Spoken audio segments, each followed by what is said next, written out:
강남의 심장부, 하늘을 찌를 듯 솟아오른 MJ타워의 최상층은 세상과 분리된 또 다른 세상이었다. 사방이 통유리로 된 대표이사실은 도시 전체를 발 아래에 둔 왕의 성체와도 같았다. 그곳의 주인 강민준 대표는 습관처럼 도시의 야경을 내려다보았다. 수백만 개의 불빛이 만들어내는 현란한 빛의 강물. 그 속에서 바삐 움직이는 자동차들의 궤적은 마치 그의 성공 가도를 보여주는 듯했다. 하지만 그의 눈에는 어떠한 감흥도 담겨있지 않았다. 그저 익숙한 풍경, 정복한 영토를 확인하는 군주의 무감각한 시선일 뿐이었다. 저녁 식사는 그의 펜트하우스로 배달된 최고급 레스토랑의 코스 요리였다. 섬세하게 플레이팅된 음식은 그 자체로 예술 작품이었지만 거대한 대리석 식탁에 홀로 앉아있는 민준에게는 그저 허기를 채우기 위한 연료에 지나지 않았다. 입안에서 녹아내리는 푸아그라의 풍미도, 섬세한 향을 풍기는 트러플의 향기도 그의 텅 빈 내면을 채우지는 못했다. 식기 부딪히는 소리만이 차갑고 넓은 공간을 외롭게 떠다녔다. 성공이라는 이름의 거대한 유리 상자 안에 그는 스스로를 가두고 있었다.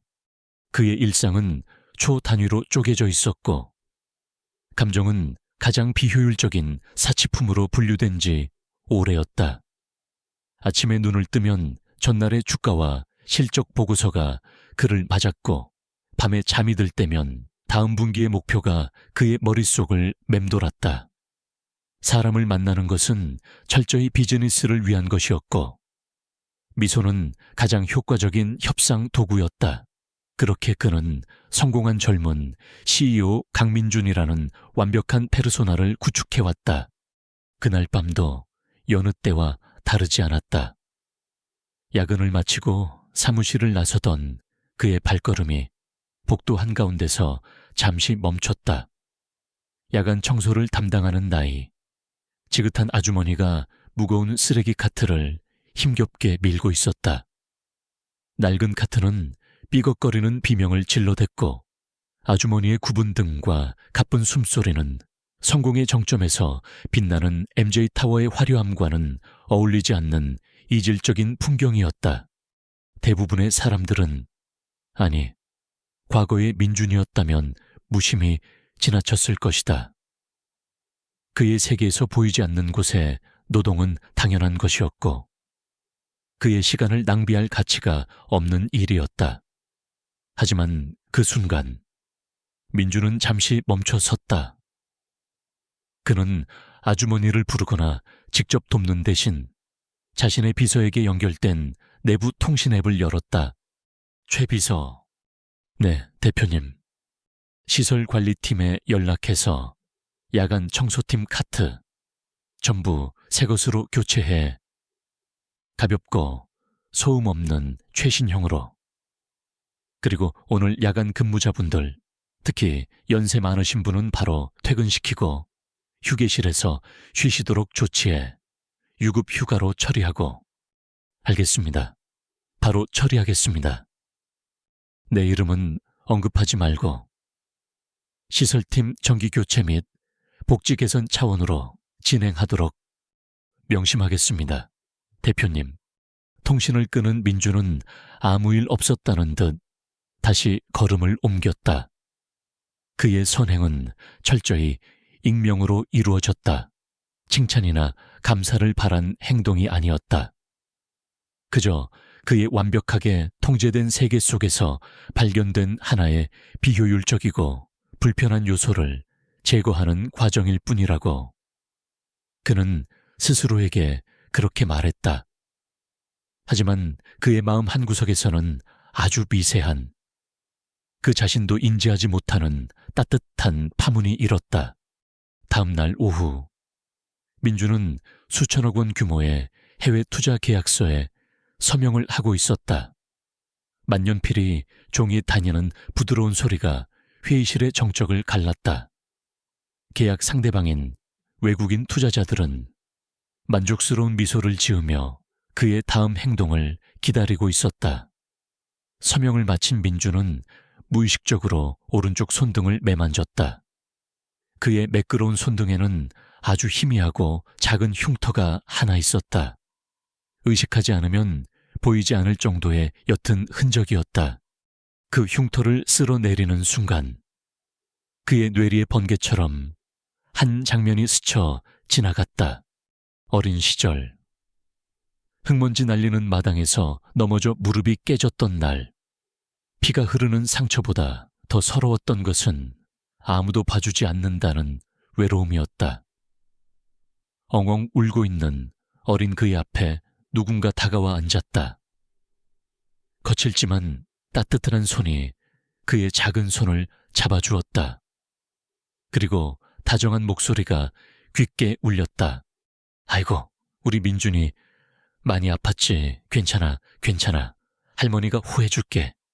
그 따뜻한 손이 깨진 무릎이 아닌 넘어지면서 긁혔던 손등의 상처를 부드럽게 어루만져 주었다. 그 순간 모든 서러움이 눈 녹듯 사라졌다. 그 손길은 단순한 치료가 아니라 세상에서 가장 안전하고 따뜻한 위로였다. 대표님, 최 비서의 목소리가 그를 현실로 끌어냈다. 민주는 순간 당황한 기색을 감추며 가볍게 헛기침을 했다. 아, 미안합니다. 잠시 다른 생각을.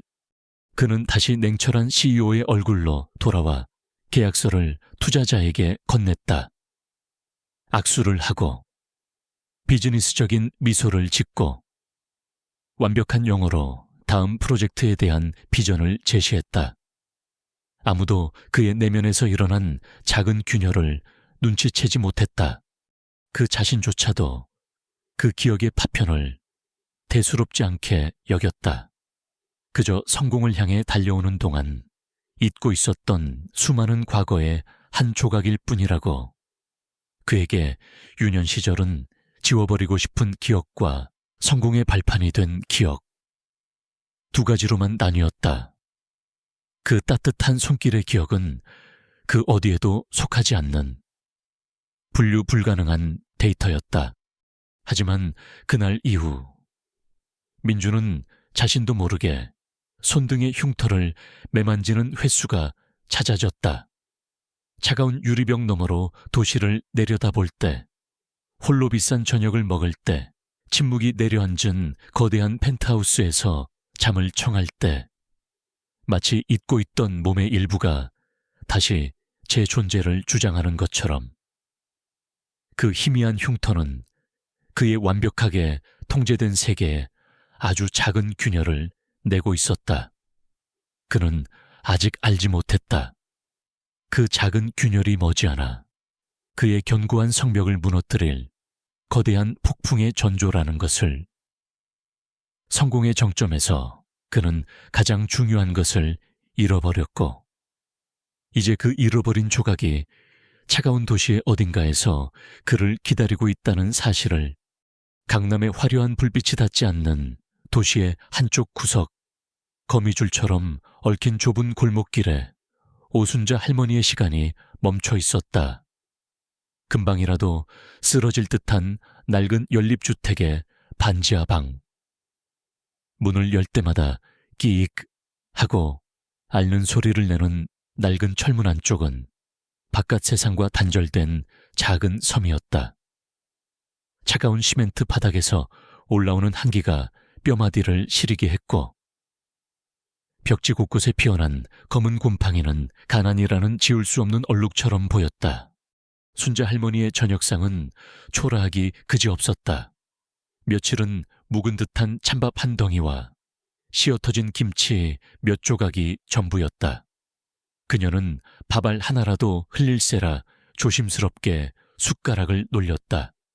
식사를 하는 동안 방 안에는 낡은 괴종시계가 째깍거리는 소리만이 유일한 소음이었다. 그 소리는 마치 그녀의 얼마 남지 않은 생명이 흘러가는 소리처럼 들려 텅 빈 방을 더욱 공허하게 만들었다. 젊은 시절 그녀의 손은 누군가에게 세상에서 가장 따뜻하고 안전한 안식처였다. 하지만 세월의 풍패 깎이고 닳아버린 지금의 손은 거친 나무 껍질처럼 변해 있었다.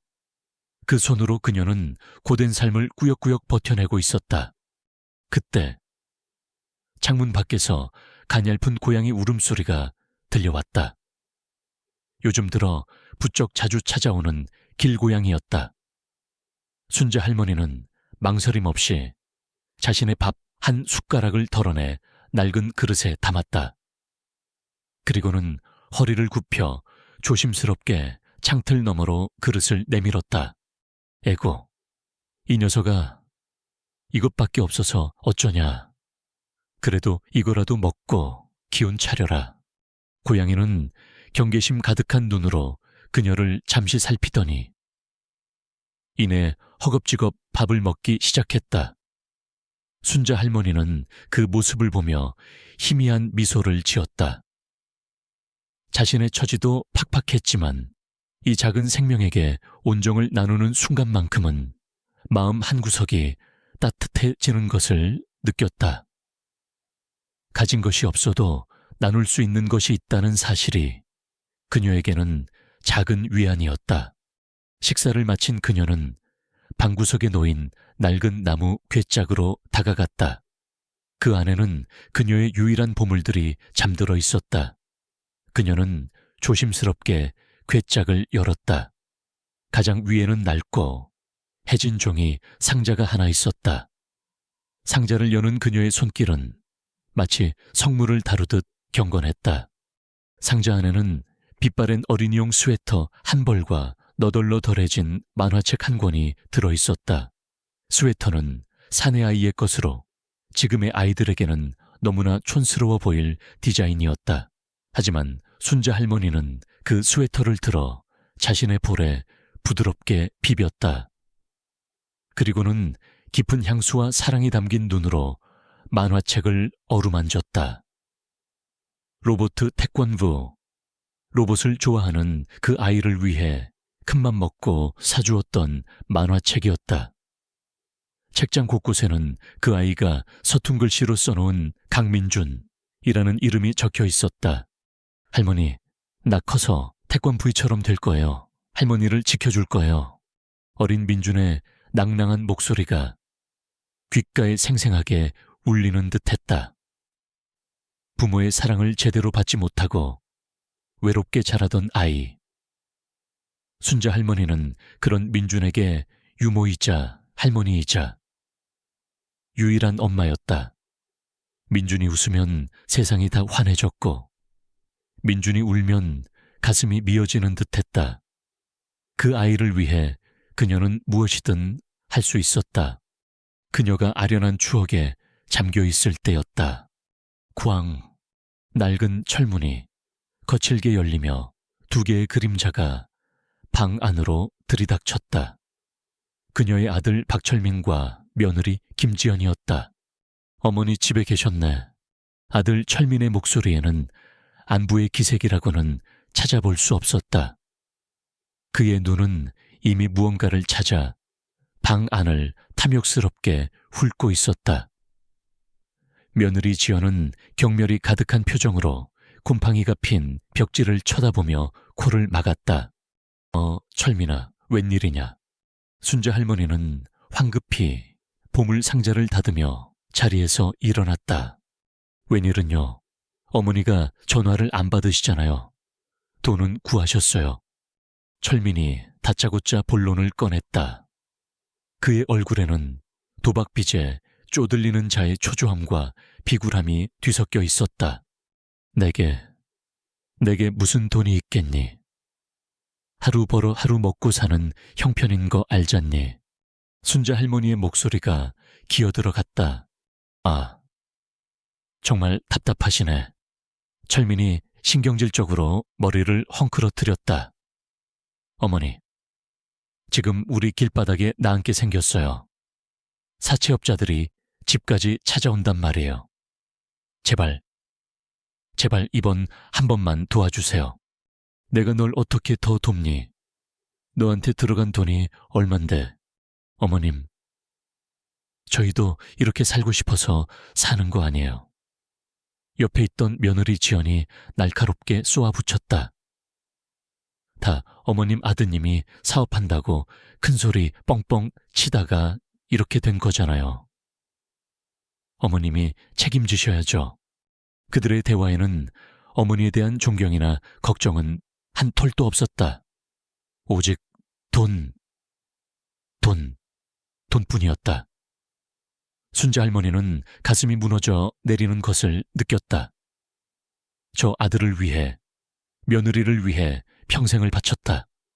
민준이네 집에서 나와 받은 퇴직금 전부를 아들 사업 자금으로 대주었고, 그 사업이 망하자 식당 일부터 파출부 일까지 닥치는 대로 하며 뒷바라지를 했다. 하지만 결과는 이것이었다. 이제 정말 없다. 나한테는 정말 아무것도 없어. 그녀의 단호한 거절에 철민의 표정이 순식간에 흉악하게 변했다. 정말 없어요, 정말. 그는 비릿한 웃음을 지으며 말했다. 어머니, 이 집은 있잖아요. 이 집이랑 땅. 순자 할머니의 얼굴이 하얗게 질렸다. 이 집은, 이 낡고 초라한 반지하 방에 있는 이 작은 땅은 그녀의 돌아가신 남편이 남긴 유일한 유산이자 그녀의 마지막 자존심이었다. 그리고 민준의 부모님이 그녀를 내보낼 때 마지막 양심으로 챙겨준 전세금을 보태 간신히 지켜낸 삶의 터전이었다. 그녀는 이 땅만큼은 무슨 일이 있어도 지키겠다고 남편의 무덤 앞에서 맹세했었다. 안 된다. 다른 건 다 가져가도 이 집은 안 돼. 절대 안 돼. 왜 안 돼요? 이 집 팔면 우리 빚 갚고도 남아요. 우리도 이제 좀 사람답게 살아봐야 할 거 아니에요. 안 된다고 했다. 순자 할머니가 평생 처음으로 아들에게 악을 썼다. 하지만 철민은 눈 하나 깜짝하지 않았다. 오히려 그는 더 잔인한 미소를 지었다. 어머니가 안 파시면 제가 팔면 되죠. 어머니 연세도 많으시고 정신도 오락가락 하시는데 아들인 제가 어머니 재산 관리 좀 해드려야죠. 그것은 명백한 협박이었다. 그녀를 금치산자로 만들어 집을 빼앗겠다는 악랄한 선언이었다. 순자 할머니는 온몸의 피가 차갑게 식는 것을 느꼈다. 아들이라고 믿었던 존재가 이제는 그녀의 마지막, 남은 숨통을 끊으려는 악마로 변해 있었다. 철민과 지연은 한바탕 폭풍처럼 집을 헤집어 놓고는 일주일 드릴게요. 그때까지 돈 못 구하면 정말 집 팔아버릴 줄 아세요. 라는 마지막 협박을 남기고 사라졌다. 방 안에 다시 홀로 남겨진 순자 할머니는 그 자리에 주저앉았다. 째깍거리는 시계 소리가 이제는 사형 집행을 기다리는 초읽기처럼 들렸다. 눈앞이 캄캄했다. 그녀의 따뜻했던 세상은 완전히 무너져 내렸고 이제 그녀에게 남은 것은 낡은 보물 상자와 절망뿐이었다. 그녀는 이제 무엇을 해야 할까? 어디로 가야 할까? 칠흑 같은 어둠 속에서 그녀는 한 줄기 빛조차 찾을 수 없었다. 아들의 협박은 오순자 할머니의 마지막, 남은 삶의 의지마저 갉아먹었다. 일주일, 그 시간 안에 아들의 도박 빚을 갚지 못하면 평생의 안식처이자 마지막 자존심인 낡은 집은 속절없이 넘어갈 터였다. 그녀에게는 선택지가 없었다. 캄캄한 절망 속에서 그녀는 몸을 일으켰다. 잠을 줄이고 밥을 굶어가며 돈이 될 만한 것이라면 무엇이든 해야 했다. 그리하여 그녀는 거리로 나섰다. 허리가 끊어질 듯 아파왔지만 쉴 수 없었다. 그녀는 낡은 손수레를 끌며 골목골목을 헤맸다. 다른 폐지 줍는 노인들과의 보이지 않는 경쟁 속에서 그녀는 더 일찍 나오고 더 늦게 들어갔다. 그렇게 며칠이 지났을까? 그녀의 몸은 이미 한계에 다다르고 있었다. 그날은 유난히 굳은 날이었다. 오후부터 내리기 시작한 비는 밤이 되자 장대비로 변해 도시를 집어삼킬 듯 쏟아부었다. 강민주는 퇴근길 꽉 막힌 강남의 도로 위에서 초조하게 스티어링 휠을 두드리고 있었다. 그의 독일제 세단 안은 바깥 세상의 폭풍우와는 완벽하게 차단되어 있었다. 부드러운 가죽 시트, 은은하게 울려 퍼지는 클래식 음악, 그리고 일정한 온도를 유지하는 공조 시스템까지 모든 것이 완벽하게 통제된 공간이었다. 젠장, 대체 왜 이렇게 막히는 거야? 중요한 저녁 약속에 늦어가고 있었다. 그의 시간은 분 단위로 돈과 직결되었다. 그는 신경질적으로 클렉슨을 울리려다. 그마저도 귀찮다는 듯 손을 내렸다. 대신 그는 무심하게 창밖으로 시선을 돌렸다. 세차게 내리는 비가 만들어낸 물보라 사이로 도시의 풍경이 흐릿하게 번져 보였다. 바로 그때였다. 그의 시야에 한 작고 구부정한 형체가 들어왔다. 비옷도 없이 흠뻑 젖은 채 금방이라도 무너질 듯한 폐지 더미를 실은 손수레를 힘겹게 밀고 가는 한 노인이었다. 쏟아지는 빗물에 폐지는 물을 먹어 청은망은의 무게가 되었을 터였다. 노인의 한 걸음 한 걸음은 처절한 사투처럼 보였다. 민주는 미간을 찌푸렸다. 그의 세계에서는 존재하지 않는, 존재해서는 안 되는 풍경이었다. 불편했다. 그의 완벽한 하루를 망치는 불쾌한 이물질 같았다. 그는 고개를 돌려 애써 그 모습을 외면하려 했다. 하지만 알 수 없는 힘에 이끌린 듯 그의 시선은 다시 그 노인에게로 향했다. 차가 조금씩 앞으로 나아가면서 노인의 모습이 점점 더 가까워졌다. 그의 세단 헤드라이트가 뿜어내는 밝은 빛이 노인의 모습을 정면으로 비추었다. 그 순간 민준의 세상이 멈췄다. 시간이 멈추고 소리가 사라졌다. 빗소리도, 클래식 음악도, 심지어 자신의 심장 소리마저 들리지 않았다. 오직 헤드라이트 불빛 속에 드러난 그 얼굴만이 세상의 전부가 되었다.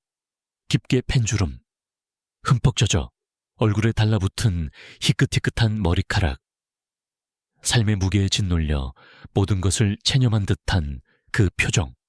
오순자, 그의 유모 할머니였다. 피 한 방울 섞이지 않았지만 친어머니보다 더 살뜰히 그를 보살펴 주었던 사람. 넘어져 울 때면 가장 먼저 달려와 손을 잡아주었던 사람. 세상에서 가장 맛있는 김치찌개를 끓여주던 사람.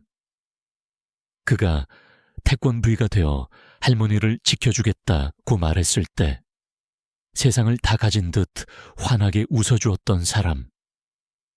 그의 유년 시절을 온전히 채워주었던 유일한 온기. 그녀가 왜 저런 모습으로 저곳에 있는 것인가? 민준의 머릿속이 하얗게 비워졌다. 수만 개의 질문이 떠올랐지만 단 하나의 질문도 문장이 되지 못했다. 그는 숨을 쉴 수 없었다. 거대한 충격이 그의 명치를 강타했고 견고했던 그의 유리 성벽에 거대한 균열이 생기기 시작했다. 할머니, 그의 입에서 자신도 모르게 신음 같은 소리가 터져 나왔다. 정신을 차렸을 때 그는 이미 차문을 박차고 쏟아지는 빗속으로 뛰어든 후였다. 수백만 원짜리 명품 구두가 흙탕물에 잠기는 것도, 비싼 양복이 비에 젖는 것도 아랑곳하지 않았다. 그의 온 신경은 오직 저 멀리 힘겹게 걸어가는 작은 형체에 고정되어 있었다. 할머니, 순자 할머니. 그가 목 놓아 불렀다. 하지만 그의 목소리는 거센 빗소리에 묻혀버렸다. 순자 할머니는 그를 보지 못했다. 그녀는 그저 한 푼이라도 더 벌어야 한다는 생각에, 그리고 자신의 초라한 모습을 누구에게도 보이고 싶지 않다는 생각에 앞만 보고 걸었다. 마침내 그녀는 힘겹게 손수레를 끌고 어두운 골목 안으로 사라져 버렸다. 민주는 그 자리에 우뚝 멈춰 섰다. 텅 빈 도로 한가운데 그는 쏟아지는 비를 온몸으로 맞으며 서 있었다. 차갑게 식어버린 몸과 달리 그의 안에서는 뜨거운 무언가가 치밀어 올랐다. 그것은 죄책감이었다. 부끄러움이었다. 그리고 자신에 대한 참을 수 없는 분노였다. 자신이 최상층 스위트룸에서 최고급 와인을 마실 때 할머니는 차가운 길바닥에서 젖은 폐지를 줍고 있었다. 자신이 수천억 원짜리 계약서에 서명할 때 할머니는 단돈 몇백 원을 위해 허리를 굽히고 있었다. 자신은 성공이라는 이름 아래 모든 것을 가졌다고 생각했지만 정작 가장 소중한 은혜를 잊고 있었다. 아니, 잊은 척 외면하고 있었다. 그는 비에 젖은 생쥐꼴이 된 채 자신의 차로 돌아왔다. 최 비서가 놀라 무슨 일이냐고 물었지만 그는 아무 대답도 할 수 없었다. 그는 더 이상 약속 장소로 갈 수 없었다. 아무 일 없었다는 듯. 다시 성공한 CEO 강민준의 가면을 쓰고 사람들을 만날 수 없었다. 오늘 밤 이 빛 속에서 그는 자신의 성공이 얼마나 허망하고 이기적인 것이었는지를 처절하게 깨달았다. 그는 돌이킬 수 없는 선을 넘었다. 할머니의 모습을 본 이상 그는 더 이상 과거의 삶으로 돌아갈 수 없었다. 차가운 빛 속에서 본 그 주름진 얼굴과 젖은 폐지 더미는 그의 인생에 찍힌 지울 수 없는 낙인이 되었다. 이제 그는 알아내야만 했다. 대체 무슨 일이 있었던 것인지, 왜 그의 유일했던 태양 같던 할머니가 저토록 어둡고 차가운 곳에 홀로 남겨지게 되었는지, 차가운 빗줄기가 그의 뺨을 타고 흘러내렸다. 그것이 빗물인지 아니면 아주 오랜만에 흘리는 눈물인지 민준 자신도 알 수 없었다. 다음 날 아침 강민준은 밤새 한숨도 자지 못했다. 그의 머릿속은 온통 빗속에서 폐지를 줍던 순자 할머니의 모습으로 가득 차 있었다. 평소라면 전날의 숙면 부족이 그의 업무 효율을 떨어뜨리는 최악의 변수였겠지만 오늘은 달랐다. 그는 차갑고 이성적인 CEO의 가면을 쓰고 회사에 출근했다. 하지만 그의 내면은 뜨거운 분노와 차가운 결심으로 들끓고 있었다. 그는 출근하자마자 최 비서를 호출했다. 최 비서, 지금부터 내가 하는 말 잘 들어. 다른 모든 업무 중단하고 이것부터 처리해.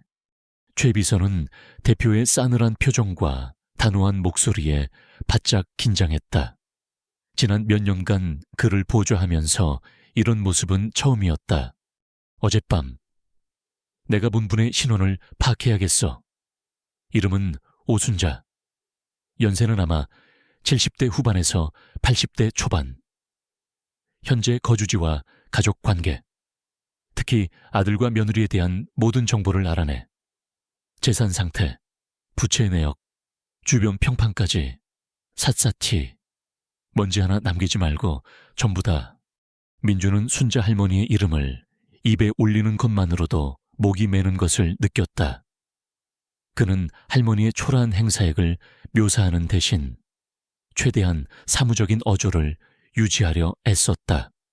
필요하다면 우리 회사 법무팀, 그리고 내가 아는 최고의 신용정보회사 인력까지 모두 동원해. 비용은 상관없어. 오늘 오후까지 내 책상 위에 결과 보고서가 올라와 있어야 해. 알겠습니다, 대표님. 최 비서는 이유를 묻지 않았다. 그는 그저 강민준이라는 사람의 결심이 얼마나 무서운 결과를 낳을 수 있는지 잘 알고 있었다. 그는 즉시 움직였다. MJ그룹의 정보력과 자금력이 총동원되자 한 개인의 삶을 파헤치는 것은 그리 어려운 일이 아니었다. 오후가 되자 최 비서는 두꺼운 보고서를 들고 대표 이사실로 들어왔다. 보고서의 내용은 민준이 상상했던 것보다 훨씬 더 참혹했다.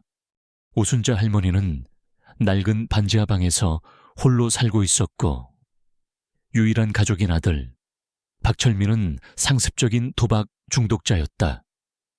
그는 사업이라는 핑계로 어머니의 퇴직금을 탕진했고, 그 후로도 끊임없이 사채를 끌어다 써 빚더미에 올라앉아 있었다.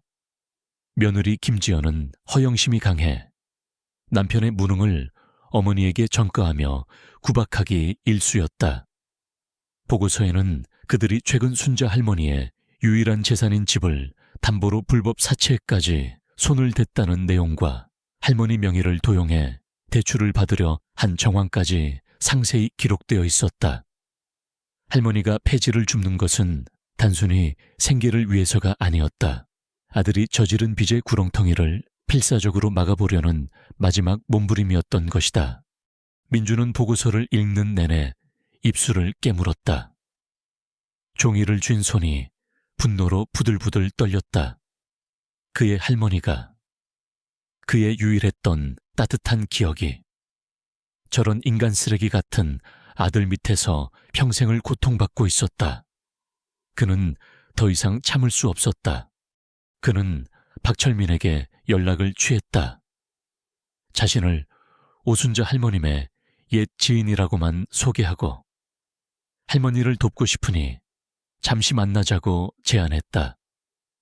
돈 냄새를 맡은 철민은 약속 장소에 득의양양한 표정으로 나타났다.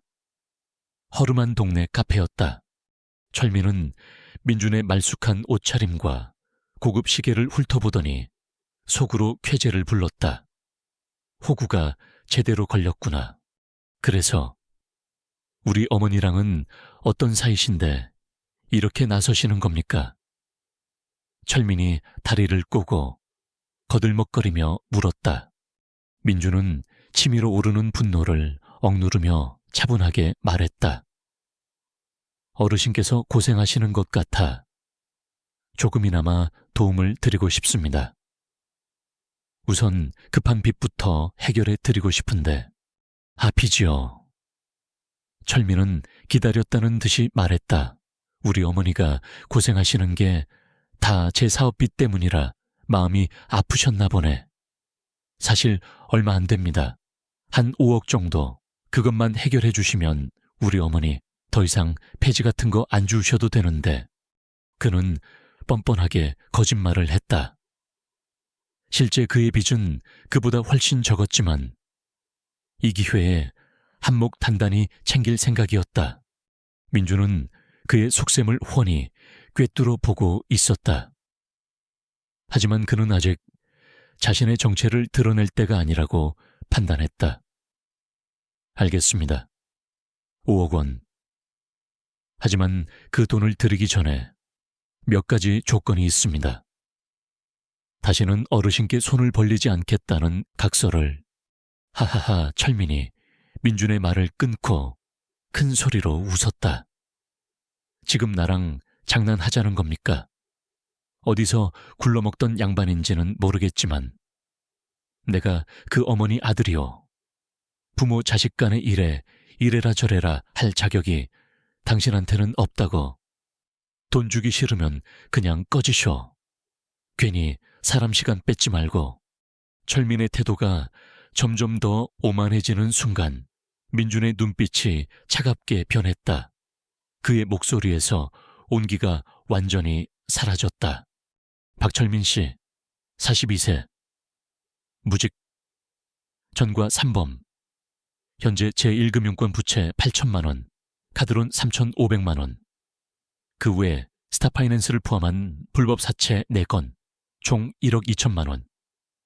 최근 3개월간 강원랜드 출입 10차회.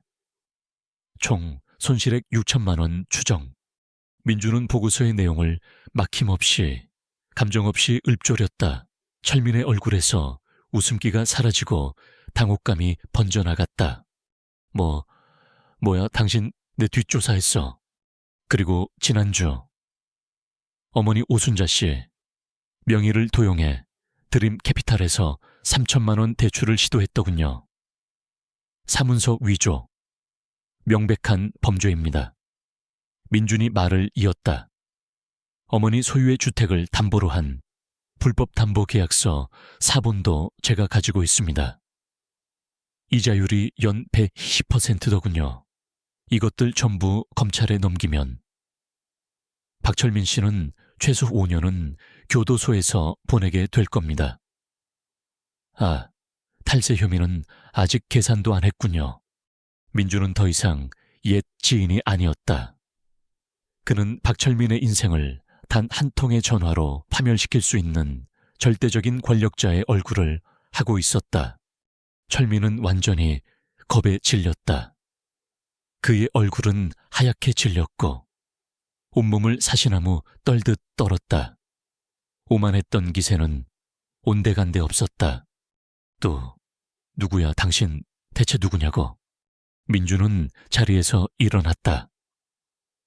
내가 누군지는 중요하지 않아. 중요한 건 당신이 내 제안을 거절할 수 없다는 사실이지. 그는 명함 한 장을 테이블 위에 던졌다. 내일 오전 10시까지 이쪽으로 와. 어머니를 모시고 그때 다시 얘기하지. 민준이 카페를 떠난 후에도 철민은 한동안 멍하니 앉아 있었다. 공포는 이내 분노로 바뀌었다. 정체 모를 놈에게 제대로 당했다는 굴욕감에 치를 떨었다. 그는 그 분노를 가장 만만한 상대에게 풀기로 결심했다. 바로 그의 어머니였다. 그는 곧장 집으로 달려가 다짜고짜 순자 할머니에게 소리쳤다. 어머니, 대체 밖에서 무슨 짓을 하고 다니시는 거예요? 웬 놈팽이가 어머니 핑계대면서 나한테 와서 협박을 하잖아요. 그는 민준과의 만남을 완전히 왜곡해서 떠벌렸다. 민준이 악덕 사채업자이며 어머니의 옛빚을 빌미로 자신에게 접근했고 결국에는 집을 빼앗으려 한다는 것이었다. 그는 눈물을 흘리는 신용까지 하며 순자 할머니의 동정심에 호소했다.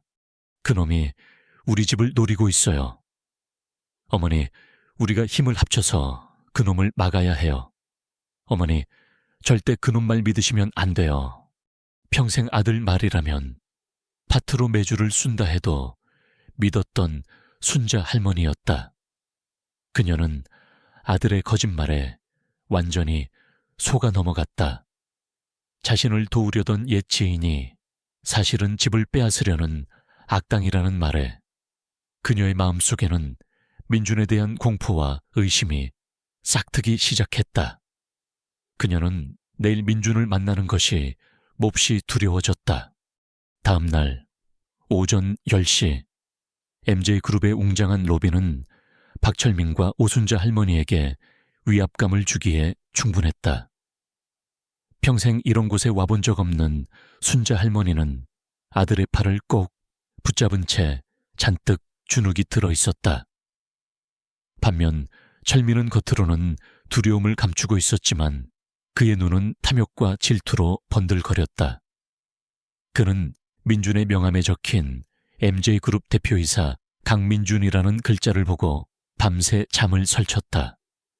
어릴 적 자기 집에서 더부살이하던 그 꼬마가 이제는 자신을 쥐고 흔들 수 있는 거물이 되어 나타났다는 사실을 믿을 수 없었다. 굴욕감과 함께 어떻게든 더 큰 돈을 뜯어내야겠다는 비뚤어진 욕망이 끌어올랐다. 민주는 그들을 자신의 집무실이 아닌 회사 내부에 있는 작은 회의실로 안내했다. 회의실 테이블 위에는 이미 MJ그룹의 법무팀장과 변호사들이 배석해 있었다. 분위기는 처음부터 철민에게 불리하게 돌아갔다. 민주는 더 이상 자신을 숨기지 않았다. 할머니, 저예요. 민준이에요. 순자 할머니는 눈앞에 세련되고 냉철한 젊은 CEO와 기억 속에 작고 외롭던 아이를 쉽사리 연결짓지 못했다. 그녀는 혼란스러운 눈으로 민준과 아들을 번갈아 쳐다볼 뿐이었다. 아들의 거짓말에 세뇌당한 그녀는 민준을 경계의 눈빛으로 바라보았다. 박철민 씨, 민준이 차갑게 입을 열었다.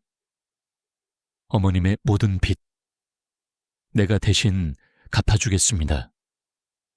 그 대가로 당신은 어머님의 재산에 대한 모든 권리를 포기하고 다시는 어머님께 접근하지 않겠다는 법적 서류에 서명해야 합니다.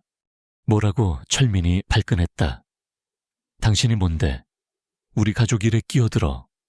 우리 어머니 빚은 내가 알아서 갚을 테니 신경 끄셔.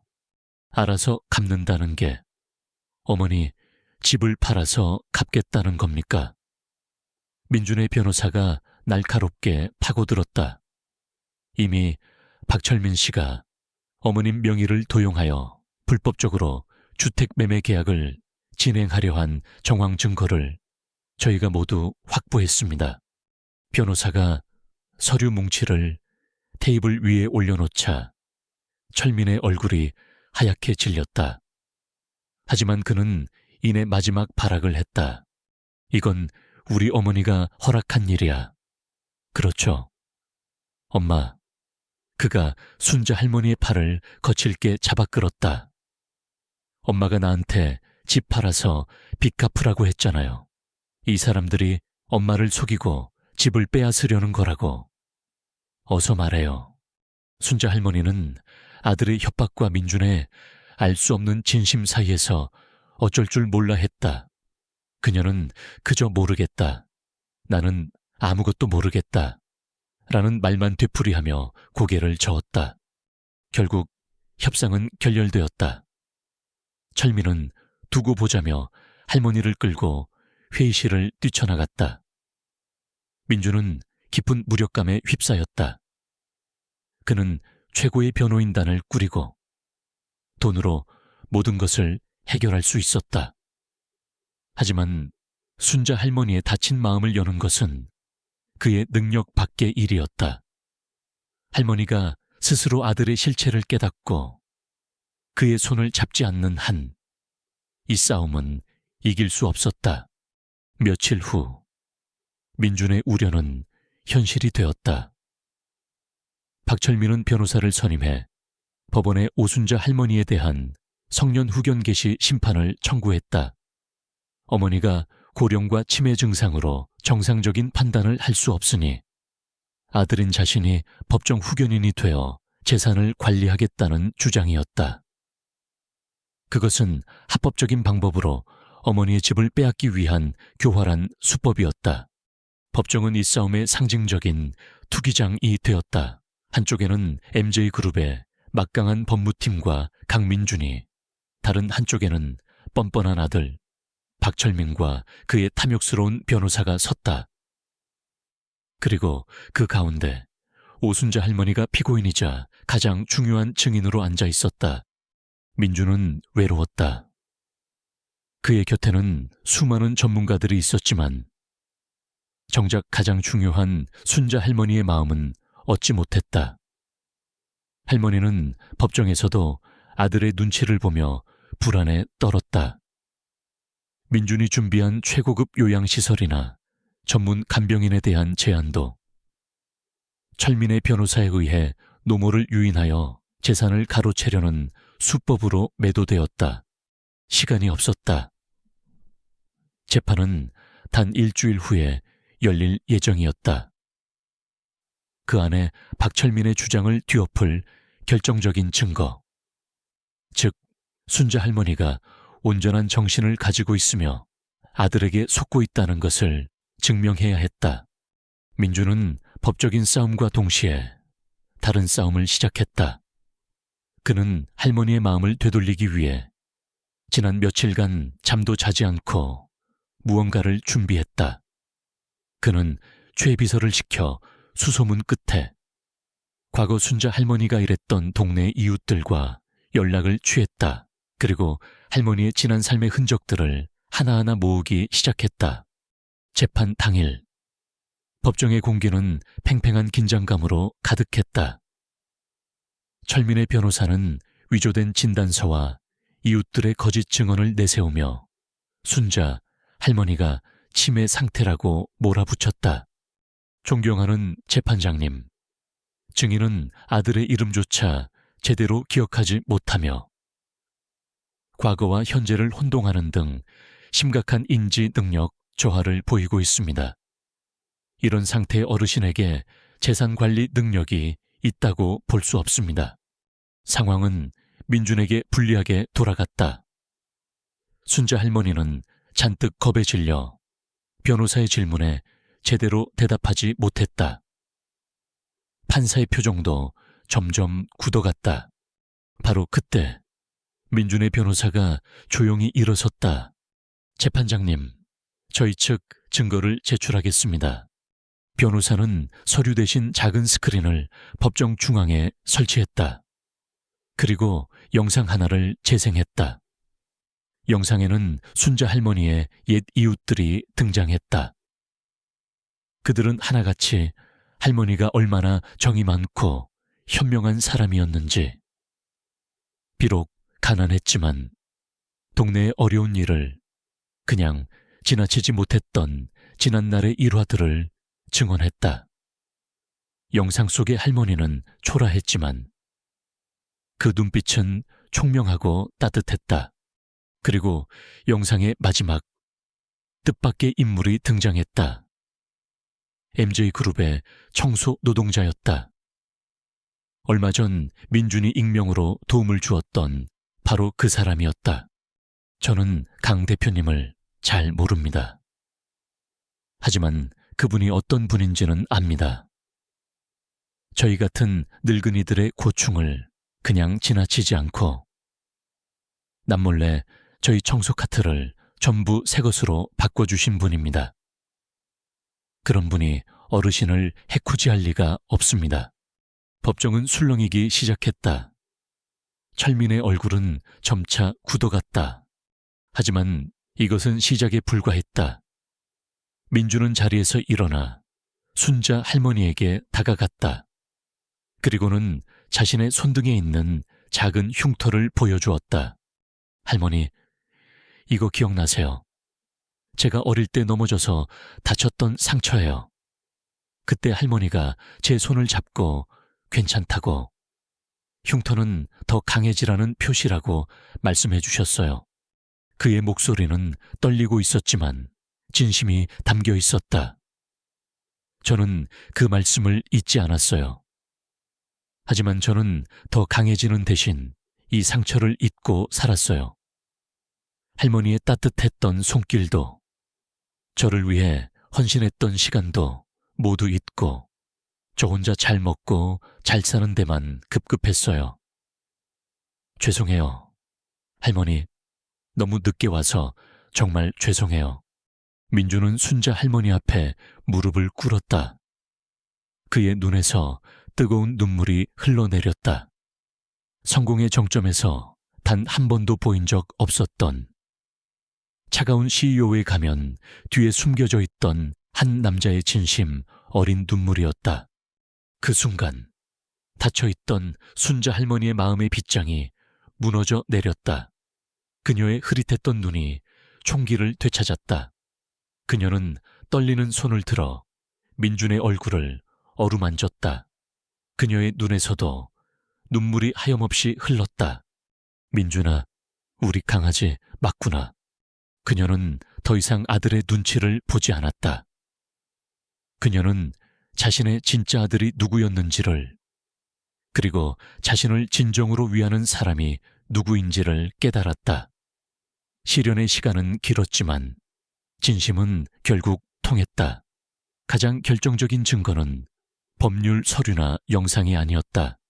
그것은 바로 한 남자의 진심, 어린 눈물과 그 눈물을 어루만지는 할머니의 따뜻한 손길이었다. 강민준의 눈물과 오순자 할머니의 각성은 법정 안의 모든 것을 바꾸어 놓았다.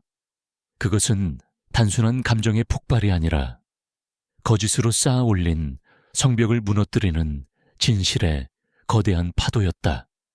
재판장의 망치는 더 이상 오순자 할머니의 무능을 선고하기 위해 내려쳐지지 않았다. 민준아, 우리 강아지 맞구나. 할머니의 그 한마디는 모든 법리적 공방을 뛰어넘는 가장 강력한 증언이었다. 아들의 세뇌에서 벗어난 그녀의 눈빛은 더 이상 혼란스럽지 않았다. 그녀는 재판장을 향해 허리를 꼿꼿이 폈다. 재판장님, 저는 늙고 배우지 못했습니다. 하지만 제 이름 석자는 쓸 줄 알고 내 자식이 어떤 놈인지도 압니다. 그녀는 떨리는 손으로 아들 박철민을 가리켰다.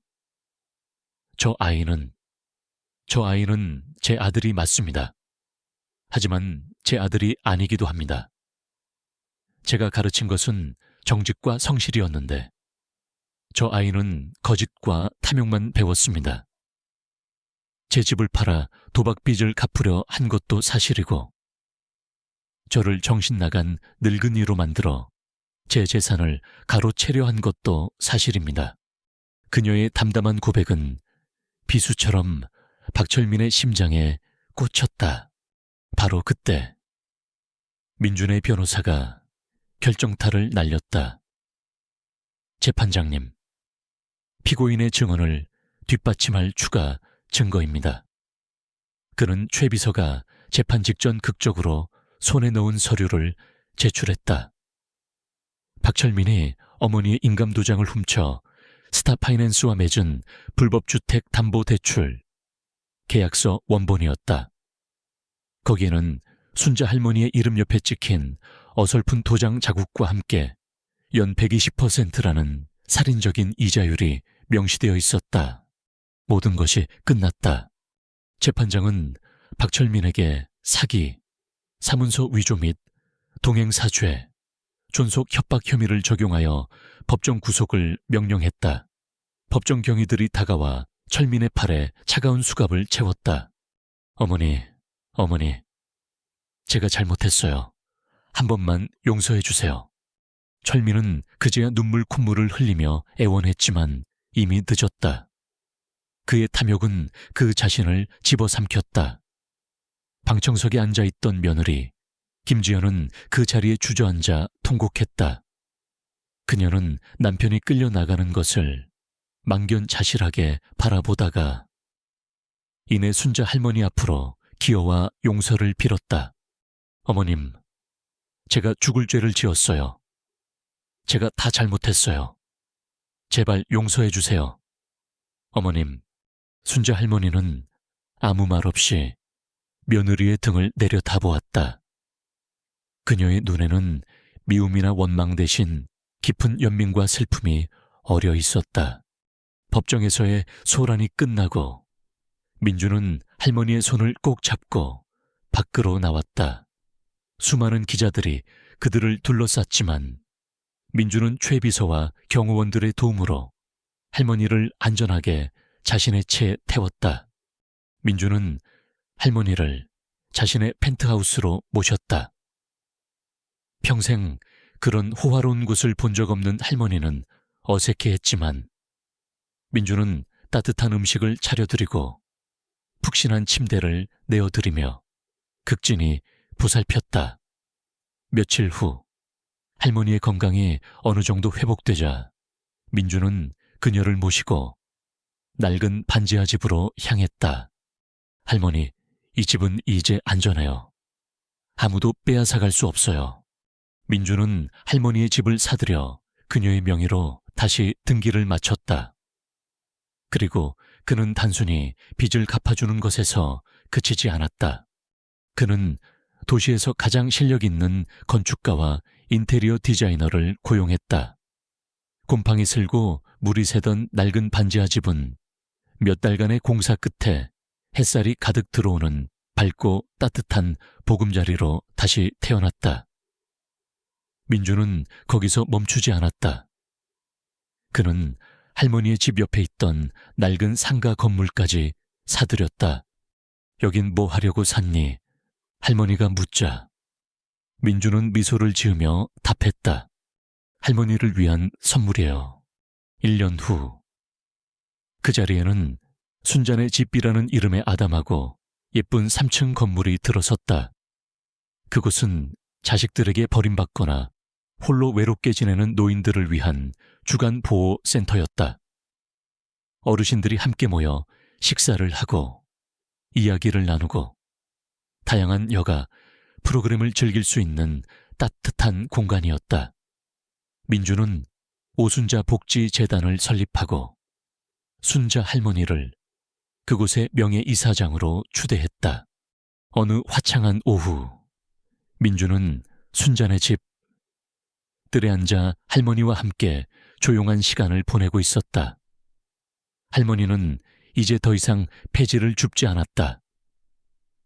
고운 옷을 차려입고 다른 할머니들과 함께 웃음꽃을 피우며 평온한 나날을 보내고 있었다. 민준아, 할머니가 마당에서 즐겁게 화초를 가꾸는 다른 노인들을 보며 말했다. 네 덕분에 내가 이 나이에 호강을 누린다. 그런데 나 같은 늙은이 하나 때문에 이렇게까지 할 필요는 없었다. 민주는 할머니의 거친 손을 부드럽게 잡았다. 아니에요. 할머니, 이건 할머니 한 분만을 위한 게 아니에요. 이건 저를 위한 것이기도 해요. 그는 잠시 말을 멈추고 하늘을 올려다보았다. 저는 성공하면 모든 것을 가질 수 있다고 믿었어요. 하지만 정작 가장 중요한 것을 놓치고 살았어요. 바로 사람의 온기, 그리고 감사하는 마음이었죠. 할머니를 다시 만나고 할머니께 진 빚을 갚아나가면서 저는 제가 잃어버렸던 것을 되찾고 있어요. 돈으로 살 수 없는 진짜 행복이요. 그의 목소리는 담담했지만 그 안에는 깊은 깨달음이 담겨 있었다.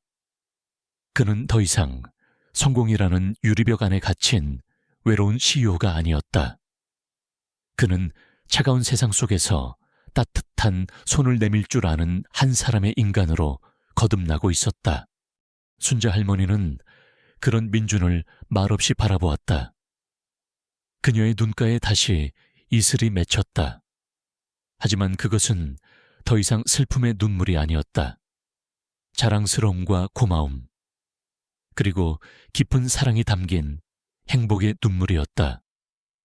그녀가 한평생 지켜왔던 작은 씨앗이 이제는 세상을 향해 그늘을 들이우는 거대한 나무로 자라나고 있었다. 재판은 무거운 분위기 속에 끝났다. 판사는 박철민에게 엄숙하게 선고를 내렸다. 그는 사기와 위조 혐의로 법정에서 체포되었는데 그의 얼굴은 창백했고 평소의 오만한 모습은 더 이상 보이지 않았다. 차가운 수갑 소리가 법정에 울려 퍼졌다. 불효자의 몰락을 예고하는 듯 했다. 며느리 김지연은 눈물을 참지 못했다. 순자 옆에 무릎을 꿇고 흐느끼며 뒤늦은 후회에 시어머니에게 사과했다. 순자는 슬픔과 용서가 뒤섞인 눈으로 조심스럽게 자신의 머리카락에 손을 얹었다. 민주는 조용히 법정을 떠나 순자와 딸에게 자리를 내주었다. 그는 지금 가장 중요한 것은 자신의 상처를 치유하는 것임을 알고 있었다. 며칠 후 민주는 순자를 찾아갔다. 그는 긴 말 없이 서류 뭉치를 건넸다. 그 집이 순자 명의로 매매되었다는 것을 증명하는 서류였다. 게다가 그는 바로 옆 낡은 건물까지 사들여 개조해서 순자네 집으로 만들 계획이었다. 자식에게 버림받은 외로운 노인들을 위한 어린이집이었다. 그는 순자에게 명예원장을 맡아 사랑과 존경을 받으며 말년을 보낼 수 있도록 권유했다. 순자는 눈물로 반짝이는 늙은 눈으로 그를 바라보았다. 아무 말도 없이 살짝 고개를 끄덕이며 부드러운 미소를 지었다. 1년 후 따뜻하고 화창한 어느 오후, 순자네 집의 작은 정원은 노인들의 웃음소리로 가득했다. 채수말 부딪히는 소리, 차를 따르는 소리, 그리고 소소한 일상 이야기들. 민주는 익숙한 돌벤치에 앉아 순자에게 낡은 만화책을 읽어주고 있었다. 어린 시절 순자가 그토록 사랑했던 낡은 상자 안에 보관해 두었던 만화책이었다. 순자는 눈을 감고 부드럽게 미소 지으며 그의 어깨에 기대어 잠이 들었다. 민주는 고개를 살짝 들어 체스를 두거나 책을 읽거나 아니면 그저 햇볕을 쬐고 있는 다른 노인들을 바라보았다. 그들의 얼굴은 더 이상 슬픈 기색이 없었고 오히려 평화롭고 만족스러운 모습이었다. 그는 한 사람의 고통을 많은 이의 기쁨으로 바꾸어 놓았다. 순자댁은 단순한 중심지가 아니라 따뜻한 온기가 있는 집, 외로운 영혼들이 위로를 얻는 곳이었다. 그는 손등의 작은 흉터를 살며시 어루만졌다. 어린 시절 사고의 흔적인 흉터는 여전히 남아있었지만 이제 그것은 더 이상 덧없는 기억이나 부주의의 흔적이 아니었다. 이제 그것은 그의 인생에서 가장 큰 감사의 빛. 그가 영원히 기꺼이 갚을 빚을 따뜻하게 상기시켜 주었다. 그것은 과거와 현재, 물질적 성공과 진정한 인간 사랑의 가치 사이에 보이지 않는 연결고리를 상징했다.